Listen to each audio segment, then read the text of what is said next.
ஒரு சிறிய கிராமத்தில் ஒரு ஏழை பையன் இருந்தான். அவன் தினமும் இரவு படுக்கும் முன் ஜெபிக்கும் பழக்கம் இருந்தது. ஏசப்பா, எனக்கு பெரியதா எதுவும் வேண்டாம், என் அம்மா மட்டும் சிரிக்கணும்.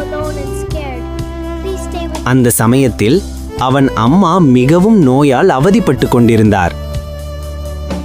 ஒரு நாள் அவன் அம்மாவின் உடல்நிலை மிகவும் மோசமாகியது.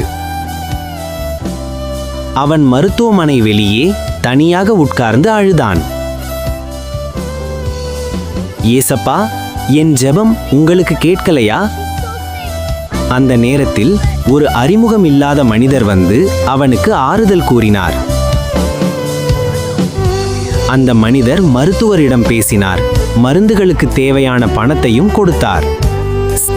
சில நாட்களில் அந்த பையனின் அம்மா முழுவதும் குணமடைந்தார். பையன் வெளியே ஓடி வந்து அந்த மனிதரை தேடினான். ஆனால் அவர் எங்கும் இல்லை. அவன் தேடி தேடி சோர்ந்து போய் அங்கேயே உட்கார்ந்தான். அப்போது திடீரென்று அவன் மருத்துவமனை சுவரில் ஒரு படத்தை பார்த்தான். அது இயேசுவின் படம். அம்மா, அந்த நாளில் என்னிடம் பேசியவரை அனுப்பியவர் இவரே.